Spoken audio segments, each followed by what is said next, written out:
khel man in van mang vốn tôi sáng thâu lấy hồng toal kum sim lấy mi za ta min gel layu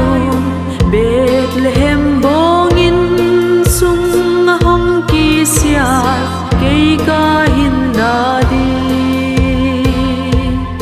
kei ka hin na di sim lấy mi za ta min gel layu Bethlehem bongin sung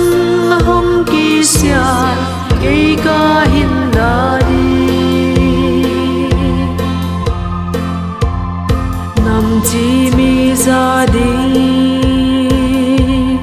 hon dam pa to pa mim bang hong piang ta thăng van mi ten pa tôi na la sao tung nung pe na thian mang thu pi he no sin hon ge nu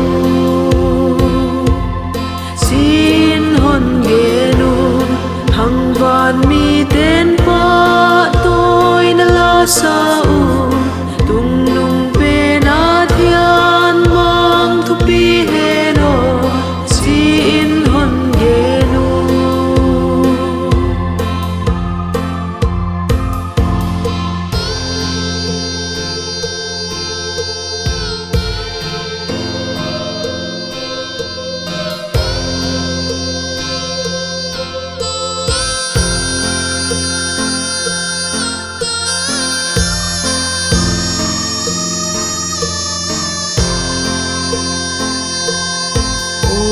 amin lam dang lem gel siam to pa lem na mang hi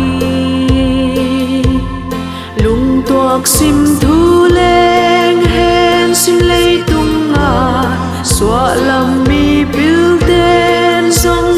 hon zu yu agam bei lo di agam bei lo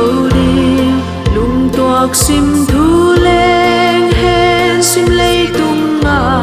swa lam mi bil ten song hon zu yu